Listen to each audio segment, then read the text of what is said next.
తన సమస్యను ఎక్కడ తీసుకొచ్చాడు? దేవుని మందిరాన్ని తీసుకొచ్చాడు.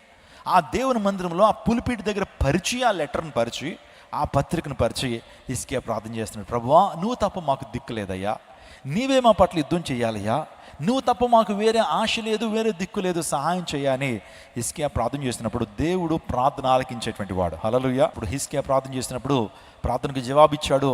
హిజ్కియా పక్షాన దేవుడు యుద్ధం చేసి పరలోక రాజ్యం నుంచి ఒక దేవదూతను పంపించాడు ఆ యుద్ధం చేయడానికి.